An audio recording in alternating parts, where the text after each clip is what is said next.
This is a Film Stories original podcast.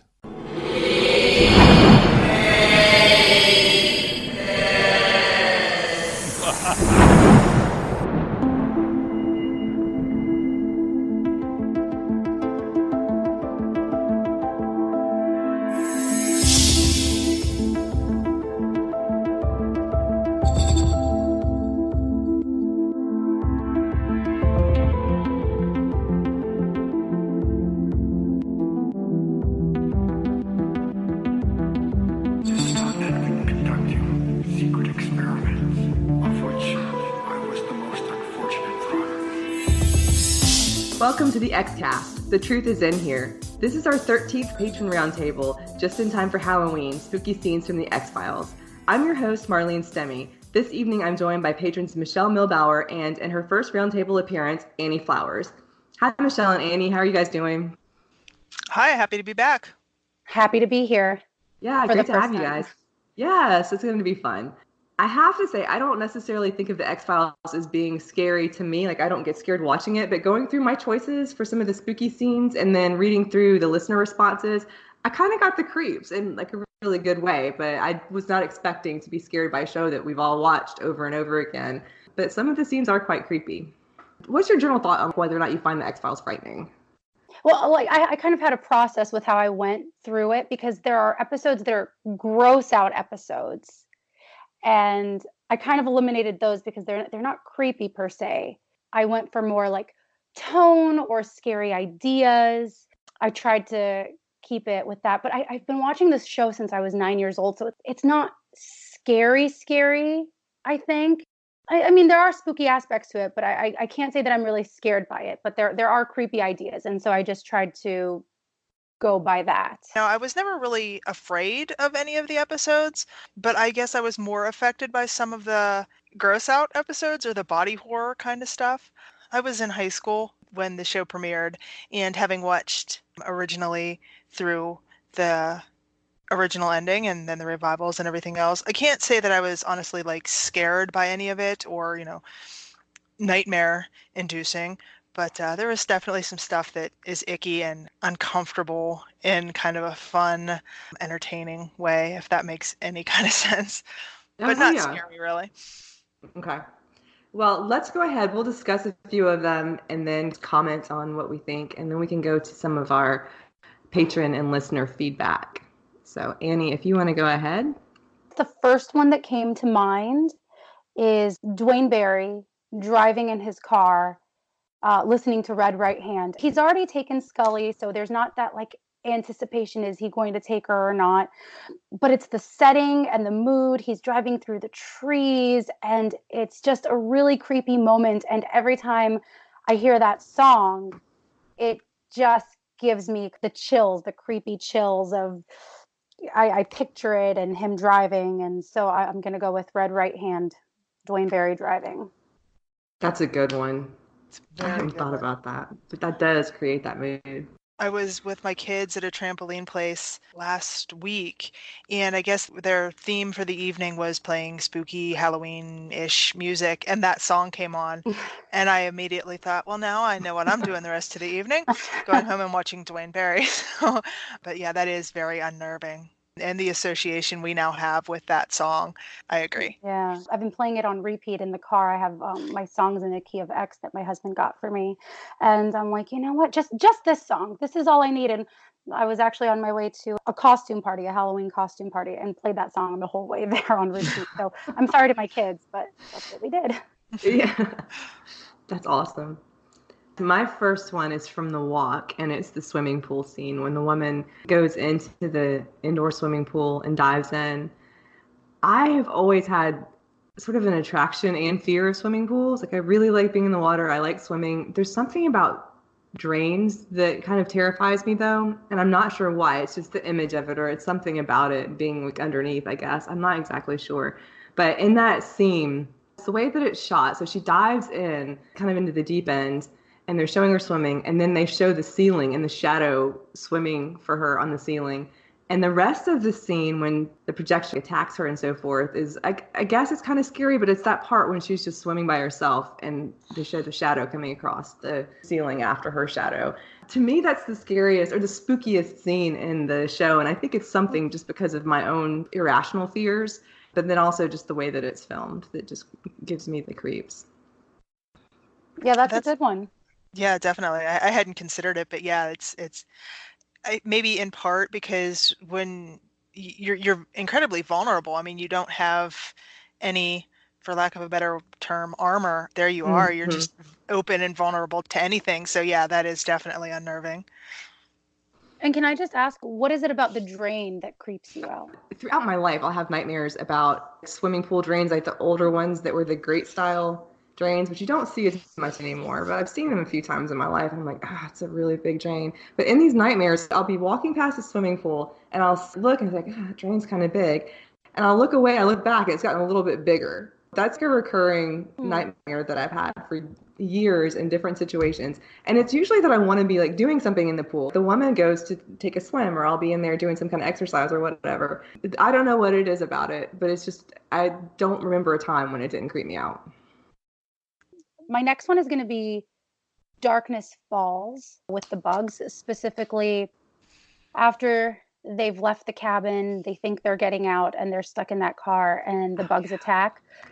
I don't really like bugs, specifically spiders. And these bugs had that like kind of like cocoon webby thing, and the whole thing just doesn't sit well with me. Also, the mood lighting is really cool. I like that they're these bioluminescent bugs. They glow green and they're really cool, but also just really creepy to someone who does not like bugs.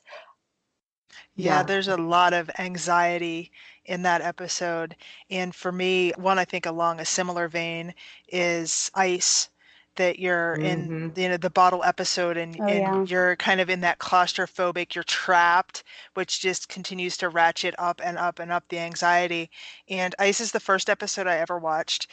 I remember just being, I mean, I don't have bug issues, I don't have worm issues, I don't enjoy them, but I'm not skeeved out by them or anything, but I just remember feeling so icky and on the edge of my seat and didn't want to look but couldn't look away when they were putting the worms in the ear. And it's still just kind of uncomfortable, and like the way they had it move under the skin of the neck and everything, it was just, again, I wasn't afraid of it, but just that icky, uncomfortable, kind of squirmy feeling watching that.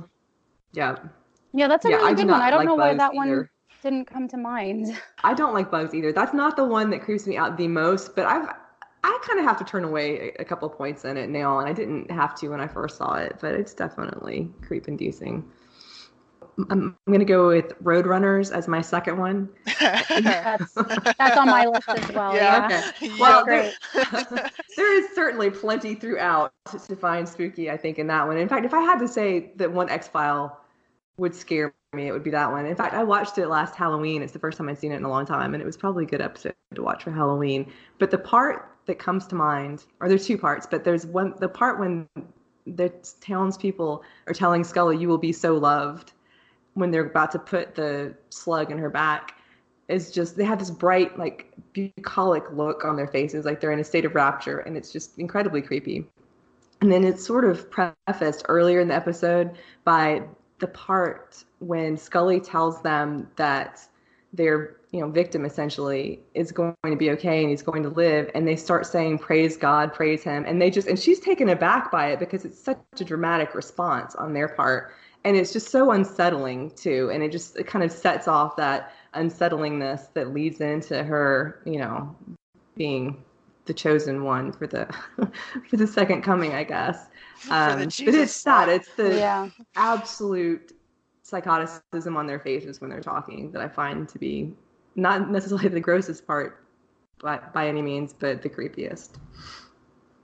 No, I definitely could relate with Doggett's look of disgust and horror and just completely freaking out when he was the one to cut it out of her neck, spine. Ugh, yuck.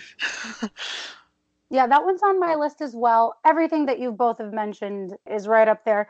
Mostly I think about Scully walking through the town trying to get help, people being this weird fake nice, and you can't quite put your finger on what's going on, but it's this creepy deserted town, and you just can't get out of there. And what are you going to do? And there's just something really creepy about that, just this helplessness. I mean, she probably doesn't feel helpless because she's so badass, but I know how I would feel in that situation. Like, oh God, how am I getting out of here? The actors do a really good job of portraying this creepy, cultish town. I think that's interesting because that I didn't think about that, but just the anxiety over what's going to happen possibly to Scully. And like we've seen the teaser with the bus and that entire thing.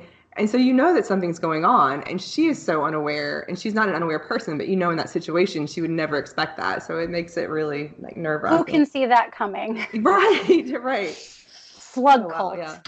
Now, I kind of have they're not really a pair, like they're not really connected, but the idea of waking up and not knowing what happened. So I'm going to go with Red Rum and Demons. Red Rum, where the character wakes up in jail. I think his name is Martin Wells, and he doesn't know how he got there. He's been accused of murder. And then same thing with Demons. Mulder wakes up. There's blood all over him, and he doesn't know what's going on.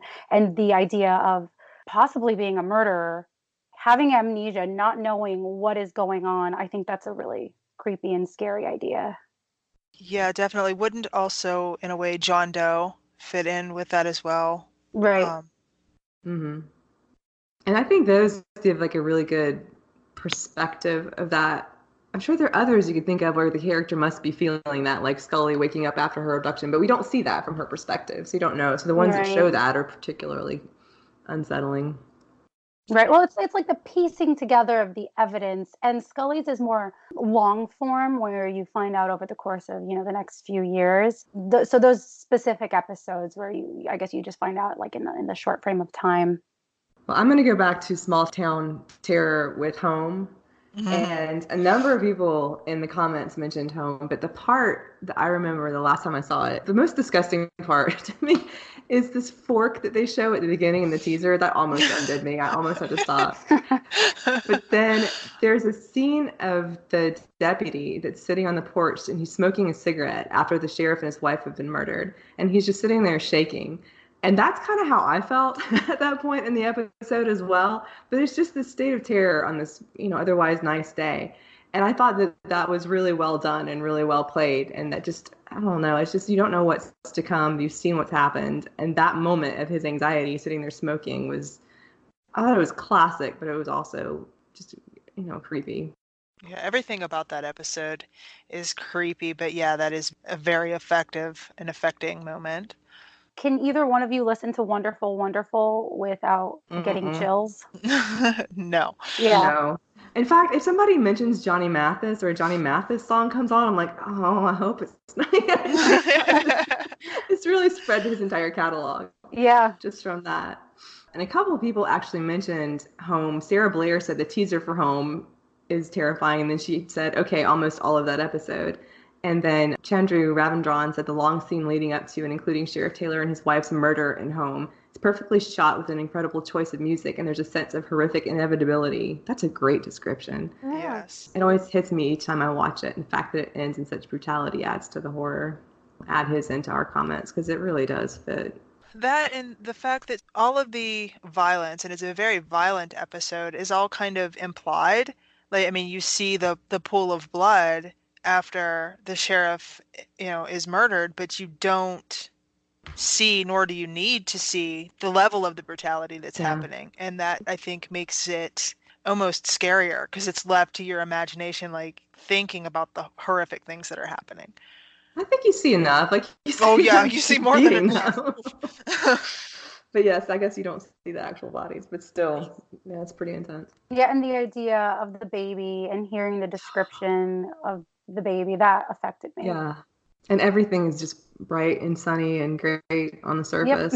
Yep. So disturbing underneath. Small town America. Yeah, it's that on a different level, I happen to be from Pennsylvania. There is no Home, Pennsylvania, but it was one of those things like, hey, wait a minute, we're talking about what could be down the road. in Because your I did live in the backyard. middle of a cornfield, literally. Oh wow. Oh, really? So Yeah. yeah, it was one of those things that was like, I know this isn't a real place, but ooh. Yeah. Just the Yeah. thought that, I mean, maybe not to that level of incest and other nefarious things happening, but anything could be happening behind closed doors down the street in the middle of nowhere America, and who would be the wiser of it? I No. think that Yeah. even makes it creepier. See, that's why I've always thought that the middle of nowhere is creepier than a city. A city, you see what happens, but small town America, where you could have like a mile or two between houses. Something about that isn't right for me. Yeah. It just doesn't sit well with me. I need to know what my neighbors are doing. You keep an eye on your neighbor. Okay, I'm going to go with a little episode from a more recent season, Mr. Chuckleteeth from Familiar, because he was just creepy. That smile on his face, the way he moved, I can't imagine kids actually liking him, although I don't know, kids like Teletubbies, so maybe he was just weird and creepy. Yeah, I know that Michelle has a special disdain for Mr. Chuckleteeth, don't you? Oh, really? Well, no, Or not disdain as a character, but I have a nickname for him, and it went from Mr. Chuckleteeth to Mr. Chuckle Nope. I don't have doll issues. I even have a T-shirt somewhere that with Mr. Chuckleteeth. But yeah, my comment upon watching that episode was, I don't have doll issues, but that is a whole lot of nope. Yeah, it's just the way his eyes are kind of wonky and that perpetual grin. I don't have clown issues either, but he's sort of clown-esque. So I imagine he was very much a trigger character for people that do have doll or clown issues. He was unnerving. And the Bibble Tiggles as well. Yeah. It just highlighted, my kids are old enough now that they're beyond those types of shows. All those oversized, caricaturized, that isn't even a word, but we'll go with it. Huge features, creepy, Barney and all that kind of stuff. It's just weird. They're just weird, but kids, for whatever reason, either are repulsed or fascinated by them. So they respond to it in a really weird way that I don't really understand. Even in the teaser, it's like the little boy is making friends with Mr. Chuckleteeth. Like they want them to be their friend. To me, that teaser is the scariest. Well, one of the scariest parts of the episode, the teaser up into the point where the Andrew disappears. He's singing to the doll, he's singing the Mr. Chuckleteeth song. You can hear the merry-go-round turning and so forth. And I think that that's really creepy. I feel like once the adults get involved, it like sort of loses a little bit of that quiet creepiness. His song is creepy. Yeah. Sarah Blair mentioned Mr. Chuckle Nope. And then Katie Doe think also. I might have seen that Did on you? Twitter. I think. Yeah. And Katie Doe said, Mr. Chuckleteeth, I can't look at him straight on. And then Isabelle Dubois said that she mentioned the Bibble Tickles and she mentioned Mr. Chuckleteeth. And she said it's supposed to be for children and they're very well done. And it's the fake smiles, too, I think, that bother her. And then she mentioned that she has J.J. Lendl's poster familiar in her office at the university so that everyone who enters is frightened. Nobody wants to hang out in her office very long. That's great. Another one from the revival seasons that, again, maybe not creepy per se, but I remember distinctly watching Home Again and the trash monster, and I believe it was his second victim in the art loft, for lack of a better term, when he basically kind of pulled the guy apart. Was a moment that was like, ew, yuck. And I kind of recoiled at it, but also kind of laughed at myself for doing that and was thinking, okay, this is kind of more akin to the original run of the series. And it was just kind of that repulsive, I don't want to watch this, but I can't look away kind of moment. So that one stood out for me in the revival seasons. That was disgusting. I thought the part when he got the lady in her home after she had just set up her coffee for the morning and called her husband and so forth, and he shows up. I thought that was a little scarier, but and they're playing the song in the background, that part with the tearing apart that man just very casually was definitely disgusting. Again, that was Philadelphia. There seems to be a Pennsylvania theme happening here. Wait. Oh yeah, seems a little biased. I don't know. Yeah, I have what I think will be a quick one. which is Beyond the Sea. And it's the scene when Scully is setting the chair in the hotel room and sitting across from it to try to summon her father. And it's not so much just the idea of summoning a dead person. It's how it was filmed. And they kind of do the very quick cuts back and forth. And it's just oddly filmed. It's almost a little bit surreal. And just like the coloring is very brown, or it's just a different tone of color. And it's sort of looking up at her, as I remember. It's just the way the whole thing is done has almost a horror aspect to it. And then there's that idea of her grief motivating her to try to summon somebody from beyond, to talk to her father. But it's mainly just the way that is shown and filmed that puts me on edge when I see that. The scene at the beginning of that episode as well, when she is asleep and she wakes up and she sees her father, and you can tell something isn't right. Like the coloring, he's kind of washed out. And he is speaking, but you can't hear what he's saying. That's also very, very unnerving. Yeah, both of those are good. I didn't think about the one with the chair where she set up the chair in front of her. That's an interesting one, but I guess the way it quickly cuts between the chair and her, and yeah, that's an interesting one. I like it. It's definitely a new way to look at it. It's kind of haunted. And it's kind of interesting to think of Scully. I guess that's the first real introduction of her seeing possible dead people. She spoke to Melissa later, and she saw Mulder when he disappeared in the boxcar. So that's really the beginning of that. So that's a really interesting one to pick. I like it. So I'm going to say the name incorrectly. Deana Verletz. There are a lot of creepy images, and the mood is very creepy in that episode, but specifically the part with the pig where its heart starts beating. And the girl screams. I forget her name. Is it Shannon? It's Shannon Osbury, something like that. Something like that. Yeah. And she just screams. That part always sticks in my mind as one of the creepier moments and visuals of the episode. I keep forgetting that it comes to life. I think I've blocked it out of my mind. That Katie Doe, in her little list of scary scenes, said the top scariest scene is the pig coming to life in Deana Verletz. I was like, I forgot it came to life. I just remember how casually Mrs. Paddock throws it onto the table. It's just so casual. Like that almost sickening, the way that she just kind of tosses it out. And then she tosses one to the snake. Yes. Oh yeah, exactly. And that was grotesque, the way that she did that. But I forget that it comes to life until Katie mentioned it. And then you described it. So she said the first time, I love these little spooky histories. She said the first time that she watched the episode was by herself in her house's downstairs basement room in the dark. Which is really the perfect way to see it. It is. Yeah, I don't think, can you watch the X-Files the right way with the lights on? I think it has to be in the dark, doesn't it? It has to, yeah. Most of them do. I think there's some that are light of day or morning episodes that you could handle, but most of them are night. Yeah. The best way. Yeah. And then somebody else, Alicia Walker Scherer, said that Mrs. Paddock in particular, with the black eyes, always freaked her out. And that is, like, when they turn into the snake eyes, that is pretty creepy. Yeah, that's another one that stands out in my mind. When I think of creepy X-Files episodes, that's one of the first images that comes to mind. Another one that I thought of, it's not scary necessarily, but the funeral scene in Field Trip, I think, is very surreal. So it's Scully going up, and she knocks on the door and is let into the apartment where they're having Mulder's wake. And the whole thing is just off. And I think it's really interesting, but it's almost like she's walking underwater. There's just a very like fluid look to it as she's walking in, like it's not really real, which of course it isn't, but we don't necessarily know that at that time. Right. And it's just, this is some effect, I guess, that they used in the filming. But I wondered, I'm like, why does she knock on the door? Like, that's odd that she would knock on Mulder's door when she knows that he's not there. That's strange, a little bit strange, rather than just going in or having a key. Like, why is it Scully that's knocking? All those people are in there. And then throughout the whole thing, people are just behaving strangely, I feel like. That was a little bit on the spooky side. It was like a growing unease. And I thought that was really well done.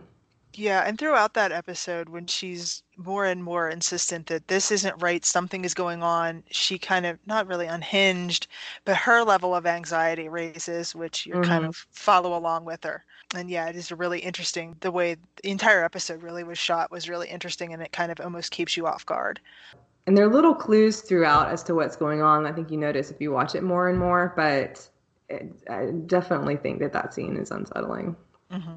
Isabelle mentioned that when Scully discovers in the shared hallucination that they're being eaten alive, which is also scary. Definitely a disturbing thought. Yeah. I think Kurtwood Smith in Grotesque, I didn't have a particular scene or anything that came to mind. I just think that he conveys a sense of menace throughout. And I think that it's also Kurtwood Smith, not just the character, but associations with his other performances. But I thought that he was very kind of frightening, gave that more of an edge, even than just Mulder's becoming more and more obsessed. So that was one of mine. I wish Shapes had been a little creepier. Sometimes I put it on just to have like a Halloween atmosphere, because it does have, Mulder would say, like the hound baying in the moors and different creepy aspects to it, although it doesn't really end up being that scary. But I like it as a Halloween type of atmosphere. Say what you will about the monster and how it looks, and obviously that episode has other problems, but it has great mood. Yes. Just like a great overall tone to the episode. And I kind of like it for that reason. And I'm probably in the minority there. No, I agree with you. And that's one that there's not that many X-Files that I would put on to have in the background. I'm either going to watch it and pay attention or I'm not. But that's one of the few that I can have and play and look at and get the tone of it while I'm working on something else because of that. Because I don't really, like you said, like the monster's not necessarily something I feel like I have to be that attentive to in the end and so forth, but it's just the overall atmosphere that I want to see. Another one that I think is not necessarily scary but creepy, and it's because of his performance, Irresistible. Donnie Pfaster is just so creepy, and like Mulder says, he's so ordinary, but this monster is within this ordinary seeming man, which kind of ratchets up the creepy. Again, I mean, this is supposed to be Minneapolis, St. Paul, but the house appeared to be kind of off in the middle of nowhere. Just somebody that you could be next to at the grocery store or go to a night class with or run across in a parking lot. And there's just something creepy and unsettling about that possibility that somebody that can seem so normal can really be such a monster. So I think for that, I didn't have sleepless nights because of Irresistible, but it was definitely a creepy, unsettling episode for me. I think it is too. To me, there's an element, it's a creepy, campy balance. And There's almost a little bit too much camp for me to find it really frightening. And it's not because I'm not easily horrified, because I am easily horrified. But there's just something about it that he just seems not normal in the way that he speaks. And I think that adds to the creepy factor. But I hate to say this because I feel like I'm going to jinx myself, but it's like I don't think that he would be somebody that I would take as being innocuous if I ran into him. Yeah, I think he's so odd that you would kind of be like, I don't know what's up with that guy, but I'm going to stay away from him. Still just odd and sort of creepy. Yeah. There are definitely moments. Sarah Blair mentioned the hair in the trash, and she says she thinks about it every time she cleans her hairbrush. And then Cortlan, Waters Bartley, also mentioned just Irresistible in general. It is creepy. It's just not one that terrifies me. Although that house, when he's walking through the house in the dark at the end, that is pretty scary, actually. Another on the spectrum of more body horror, The Host. Everything about a giant fluke worm is just gross. And then, I mean, the fact that poor guy was in the sewer and then went under the sewer water and got a mouthful of sewer water and then later on ends up horking up that fluke worm. Oh, God. Yeah. Yuck. It's a pretty gross episode, yeah. When he's brushing his teeth. Yes. No. On the topic of body horror, first of all, I didn't include anything from Nothing Lasts Forever because I haven't actually summoned the gumption to watch it again. I thought that it was really good, and there are parts of it that I adore, but I just have not, like, I'll think of scenes from it, and I just, like, I don't know if I can see that again. And the song part is one of them, when she's singing and then the man, like, sacrifices himself. I can still see that in my mind from the first time I watched it. It's really well done, but it was a bit much. Something about a liver smoothie that I don't know. Oh, yeah. And then even parts of it that I'm sure I laughed at while I was watching them. I think back, I'm like, God, that was pretty bad. When they're talking about the man that he talked too much. I'm glad we ate him. And it's kind of funny So at the time. flippant, yeah. And yes, but I was thinking about it like probably like later on in the dead of night and thinking that's really quite disturbing. So I would put that on my list if I had seen it more than one time. Only other one that I actually had like in list form was, and I feel like this is kind of a big one, is Fresh Bones. And for me, it's that when the thing comes out of Scully's hand. Yes. At the Yes. very, Yes. I was thinking of the same one. But throughout the episode, like when she's rubbing her palm and she's looking in the mirror in the hotel room and sees her deadening face, and it goes on into this, I guess it's a delusion, that there's something wrong with her hand or wrong with her. And then it comes out in the car. I thought that was really, terrifying in terms of an experience you could have. I think what bothers me most is that she starts screaming because she's not one to freak out or she's pretty rational about it. Even when in +1, when she had her doppelganger in the backseat, she's like, you're just part of my imagination. It's okay. You're going to go away. And she's not one to really freak out. So the fact that she can't rationalize her way out of it and start screaming, that makes it scarier. I agree with you. Although in +1, I guess for more body horror, for lack of a better term, she did eat the bread pills that were stored in Judy's bra. So there's that. She did, yeah. Yeah. Just in case. You never know. You never know. Right. It's like cover all your bases. The pills, the rationality, it's fine. That also, though, goes into some of the combinations of religion and horror, because I thought that it was supposed to be like a substitute for communion in a way. The bread pills, I think it's supposed to be some strange form of communion. That's another episode that I would probably put on my list. I thought that there's some disjointedness in terms of the way, in my opinion, in terms of the way the story is told, but in terms of Karen Carnival and those scenes with Judy, I think that they are appropriately scary. Back to X-Fest again, to beat that drum one more time, to watch Karen Carnival on stage and switch between good Judy, bad Judy, good Chucky, bad Chucky, and then back to herself again was such an amazing thing to see. So here, I'll just fangirl out over Karen Carnival again. She's awesome. But yeah, that episode is very, very well done. And how innocent good Judy to then flip to the complete antithesis with evil Judy is unnerving as well. Mm-hmm. And thinking of somebody that would have, I don't know whether that would be considered schizophrenia or what type of mental disorder something like that would be, but to witness somebody that's actually or like suffering with that affliction would be so unnerving. And I think that it was like a doubling of doubling, because they're twins and then they have the good side and the evil side. And I almost felt like there was another, I remember the first few times I saw it trying to figure out exactly what was going on. And I wasn't sure that Mulder and Scully didn't have not just the doppelgangers that we see, but I wasn't sure if some of the scenes with them were really them or were the doppelgangers the first time that I watched it. And so I felt like that made it a lot creepier, because there are a couple points when I was like, is that really Mulder or is that supposed to be Mulder's doppelganger? By the time you get to the end, you understand what's going on and so forth. But there were parts of it the first time when I wasn't really sure. Some of the ones I don't believe that we've talked about yet are Squeeze and Tombs. So Clara Cook she says tombs invent, tombs and toilets, basically tombs. Yeah, that is a good way of freaking somebody out. Like, you think you're safe. I've locked the door. I'm safe, right? And then you get this freak that can come in through the heating duct or up through your toilet, which is That's the worst. That's the host. That's the worst to think about. Yeah. And then when he's in the portable toilet, and it's like, you drive along and you see one of those and you're like, well, can I wait till the next rest stop? Yeah, I think I can. Right. Ugh.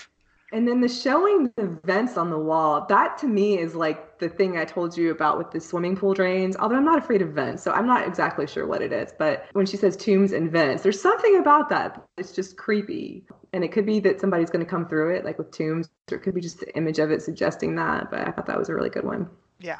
Also, how he can unscrew a screw from the inside, which I never. Finger. Yeah, but there's nothing to put your nail in to do that. I can do that from the outside, but I don't know how he does it from the inside, because it's smooth.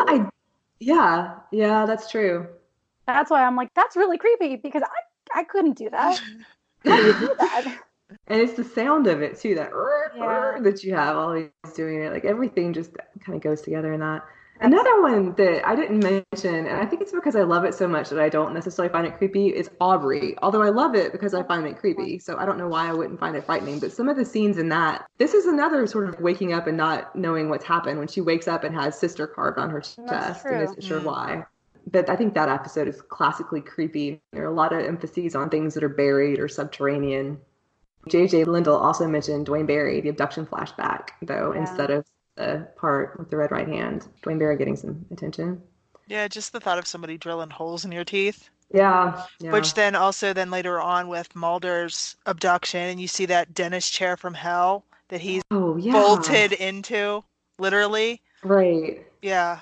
Again, body horror. And there's the dentist chair in Rua as well. Yeah. Which a couple people mentioned, and Rua being scary, but they mentioned the lobotomies, the photos, and then Sarah Blair mentioned Charles Schnall's getting Scully from under the car. Yeah. On that one. So, but that's true, the dentist chair. I forgot about that. On that note, I'm going to say his eyes. His eyes, because they creep me out. I can't look at him. It's like shifty eyes. Yeah. I also, with that one, the moment that creeps me out is when Mulder and Scully are talking on the phone and he's standing behind Scully on the stilts in the construction site. The drywall. And Mulder says there's something about his legs. And then just like, and then he starts moving like unusually long. Right. So she's realizing, and then you see that shadow of his legs behind her. That's nice and spooky. Tony Black says Red Museum. He says eternal shivers for the He Is One scene in Red Museum with that black crow swooping at the screen. Terrified me as a kid. I think it's a great one because I think they film it to be sped up or faster or something like that to give that effect. That is pretty scary. J.J. Lindell also mentions F. Emasculata, says that stuff was horrifying. Reminded me of the red spot from Alvin Schwartz's Scary Stories book as a kid. So on the bug topic, F. Emasculata is the episode I absolutely just cannot watch. For the pustules and for the bugs, I just can't handle it. It so is a very gross one. Oh, yeah. Yeah, I don't even necessarily find that horrifying. It's just so disgusting. I can't do it. That's kind of how I feel about Sanguinarium. I'm surprised that no one's mentioned it. I don't find it creepy, and this is why I didn't add it to my list. It's just so gross. I don't like it. I have a weird thing with needles as well as bugs, and so when you see the whatever it is, the sucker, the fat going, and I'm like, nope, no, thank you. This is one I do not need to see again. And I've seen it a couple of times, but as I've grown, the needle thing has become worse. And so the idea of the body horror and the inside stuff, I don't need to see it. So too gross. It's so odd thinking about some of these episodes that I saw when they first came on, and I can remember what I was trying to eat for dinner before lunch that I had to set aside. So you remember having dinner while liver and onions while watching Tombs. Oh no.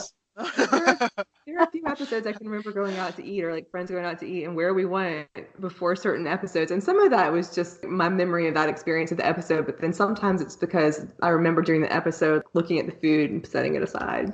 Okay, so going forward through the seasons here, Sarah Blair says, in Our Town at the end when they're going to sacrifice Scully, that completely freaked me out. I think that's one of the scariest, most nerve-wracking moments in the show. I don't find it creepy, but the part when they have the axe raised and he's going to kill her, that definitely is scary. And he's wearing the mask. Mm-hmm. Sarah also mentioned the Too Shy teaser and later when the mom sees the body in the shower. I guess that is scary. I think of Too Shy as being gross. That's actually the first episode that I ever saw, and my friends that convinced me to watch the X-Files were like, it's not always this bad, but I thought it was great other than the fact that I was skeeved out by the fat-sucking character and so forth. Yeah, he was just so... The entire episode, for many reasons, is distasteful. But his flippancy, it goes back to Scully's speech at the end. Not only did you kill them, you took advantage of them. You messed with their minds first, and it just makes him that much worse. It was one thing, it's a means of survival. Tombs didn't toy with his victims, per se. He needed their liver, so he took their liver. This guy played mind games with his victims, and that made it even more gross. And he himself was creepy, the way he sort of had his head down but lifted his eyes up. Yeah. It's creepy. I've already mentioned Grotesque, but Michael Little says that as an episode in general, Grotesque is very creepy because it's so dark and deals with a demon or madness that seems to infect people. And then he says that, like Foley do, it makes it seem that Mulder really has become possessed and become mad. And Cathy Glinski also said that most of grotesque was on her scary list. And then Michael Little also mentioned when he was talking about Foley Do, he describes the moment in the hospital where Mulder is tied up and the nurses open the window. We can hear the creature, Pincus, clicking away as the shadow climbs through the window and approaches Mulder, who's helpless to defend himself. That's an interesting point, like when you're not sure what state of mind Mulder is in either of those. Cortlan mentioned Thief, which I think is really good. And that's not one we hear a lot about, but I think that has some good creepy moments. And there's another swimming pool moment in that as well. In the swimming pool. I think that it's shot across the swimming pool with steam coming off of it, and he's standing there holding a voodoo doll. The actor recently passed away, but his performance was also creepy. Yeah. Billy Drago. Yeah. Sarah Blair mentioned whatever that thing was in Patience. I screamed a few times. I have more on Roadrunners when Scully is shouting, I'm pregnant. Oh, yeah. Via Negativa. Katie Doe mentions Via Negativa with Doggett's third eye. I remember that when they had the scene when his third eye opened. That was really creepy. And then Andrew Levitt mentioned the dream sequence when Doggett readies to kill Scully. Yeah, I don't love that episode, but that's definitely a good scene. Very unnerving, yeah. Yeah, I agree with you. To be honest, I don't watch a lot of 8 or 9 that often, but I remember those specific visuals from it too. Yeah, it sticks with you, absolutely. Yeah. And then Katie says the season 9 episode where bodies are shown skinned alive. So I assume she's not doing a lot of season 9 if you watch it. But I think that episode is Hellbound, and I remember that part of it as well. Familiar was the last one mentioned if we're going in order through the series. And Katie Doe then says that she used to be afraid of the creepy evil children episodes, but she thinks she's over it. Sarah Blair says she's not, and that Polly and the doll in Chinga frighten her, as does Charlie in the Kalashari, which she calls the cursed episode. That's a good point. Those are some good scary.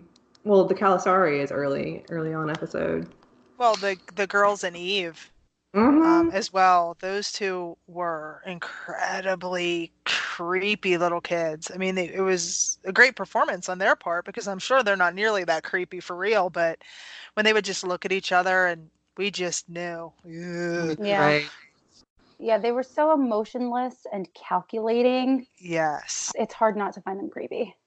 It's interesting, too, looking through what we talked about and then everybody else's responses. It seems like the early years, I could be wrong, but it seems like the early years and then some of the later years get more a sort of a spooky creep factor rather than some of the middle ones. Maybe because some of those middle ones, we were so wrapped up and in depth with the mythology that the monster of the week just sort of faded to the background. Whereas in some of those early seasons especially, the monsters of the week were kind of the bread and butter before the mythology really, really became what some people consider to be the most important part, which I don't know that I would necessarily agree with. I enjoy the mythology episodes, but there's something to be said about just, okay, let's turn on the X-Files and see what bit of weirdness is happening this week. That was always intriguing. And in the middle, we were just in the thick of the mythology and Fight the Future and that kind of stuff, whereas the Monster of the Week was just kind of a filler before we got the next mythology. Yeah, I think that's possible. And I think the Monster of the Week ones, too, were maybe they were more sophisticated sometimes. I'm just kind of spitballing here. But I guess I always pay attention more in those middle years to the themes or the characters or something like that. And it takes away the spookiness if you're thinking of those things, I think, rather than just going with the story. And I think that the audience and probably the writers and so forth did more of that earlier on. We got more, I think, maybe quirky, quote-unquote monsters of the week later on, I guess. Once they went to LA, and we had Lord of the Flies was in there somewhere, I believe. Which, believe me, I'm not. I'm not a fan of that episode, but it was we in had there, stuff though. like You're that. Correct. Yeah, and the Rube Goldberg episode. Oh yeah, the Goldberg variation. Yes. So we had stuff like that. Yeah, it just some of them just got, I don't want to say ridiculous, though some were, but maybe more lighthearted. But it was stuff like that as opposed to just some freak of the week and is there stretchy liver eating mutant this week, or do we have a giant fluke worm?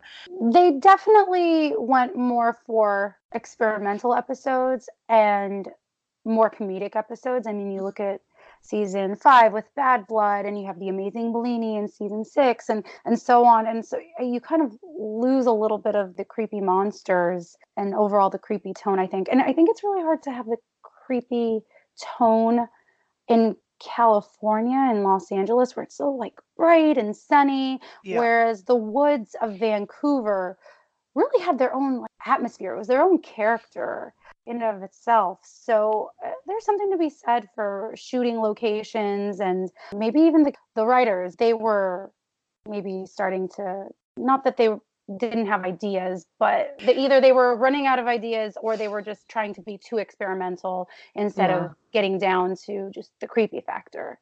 Well, and I think maybe experimental was needed because the show did run for a very long time, and how many more variations on Sasquatch or some remote monster hidden in the woods or a variation on vampires or it did, they had to do something new because it needed a shake-up. And it just went from less atmospheric and creepy to, like you said, experimental. Right. Which, not to say that a lot of those experimental episodes weren't good. Now, Lord of the Flies, I mean, also earlier seasons brought us killer kitty cats. So not everything in the early run was a home run either. No, definitely not. That's another one, though, may I say, that has, I think it has a kind of a nice spooky tone to it, even if a lot of the stuff going on is a hot mess. I could watch it just for the creepy woods and so forth, the atmosphere in the museum and all that. Give my cat a Not second to make too many when he excuses. decides to get a little rambunctious. I think of season 6 in particular as being tense and dark underneath, but the surface was very light.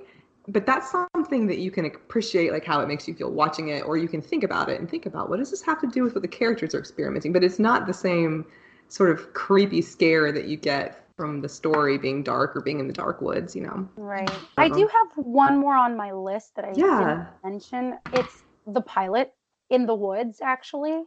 They have the bright lights, and there's one time when it's kind of a fake out, and it's just the car lights, the headlights. And then at the very end, when you actually see what's supposed to be the lights from the alien, from the spaceship. I guess it's just the woods. It's very dark out there. You can't really see what's happening. And then you have this bright light that kind of silhouettes everything that you're trying to look at.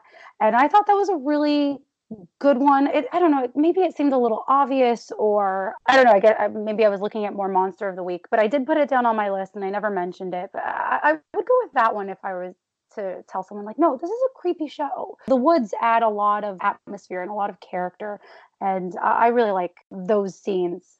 Do you guys have any other examples or anything else you want to say? Not that I can think of right now. I'm sure after we disconnect, I'm like, oh, why didn't I say this one, that one, and that other one? That's which always the seems way to happen. Yeah, that was just pretty gives much us it an for excuse me. for part 2. Right. I was just about to say, well, this is the Halloween part 1, and we could do a spooky Christmas part 2. And then I found this comment from Isabelle, so I will share that with you, see what you think, and then we can call it a day. She mentions the scene in How the Ghost Stole Christmas, so season 6, back to our lighter times. But she says when Mulder and Scully are climbing down the stairs, crawling with all the blood on them on the floor, she says she laughs when she watches it, but at the same time she's a little afraid. And she said, that's how I can like horror scenes. It has to be fun when it's gory. Yeah, that's one that I didn't consider by way of being unnerving or spooky. But now that you've read her comment, I can definitely see where she's coming from. I enjoy that episode. Yeah, it's a great episode. I don't know if I find that part creepy, but I can see how if you're not into horror, you would like something to break the tension. I didn't like it as much when it first came on because it was Scully screaming and being afraid. It was just too histrionic, I thought, and it got on my nerves.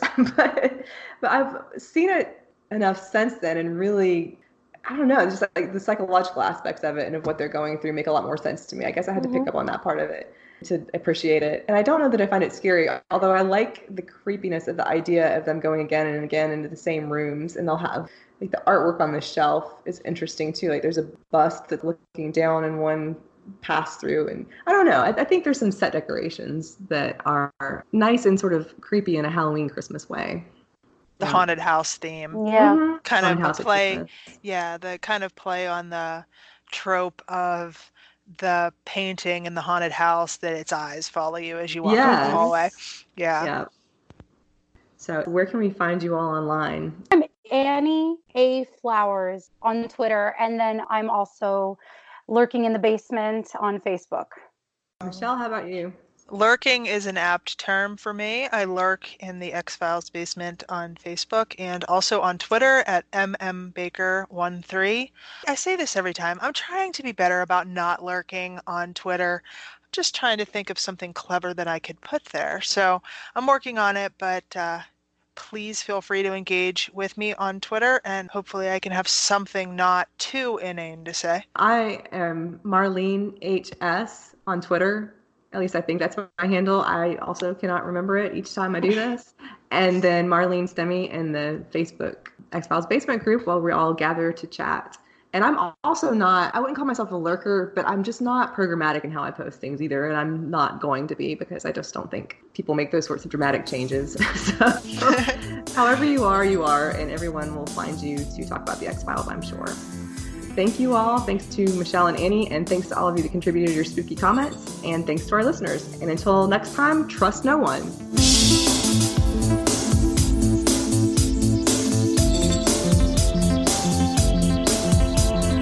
The Xcast, an X-Files podcast, is produced and hosted by Tony Black, alongside a dedicated team of podcasters and X-Files fans. You can find the show on Twitter at the X_cast, on Facebook by typing in the Xcast, or inside our group, the X-Files Basement, an Xcast podcast fan group, plus on Instagram by typing in the XFcast. If you're a fan of the show, why not support us on Patreon? Exclusive bonus episodes, early access to new episodes, plus become part of our Xcast community in the Patreon department. To see our monthly subscription options, just head to patreon.com/the Xcast.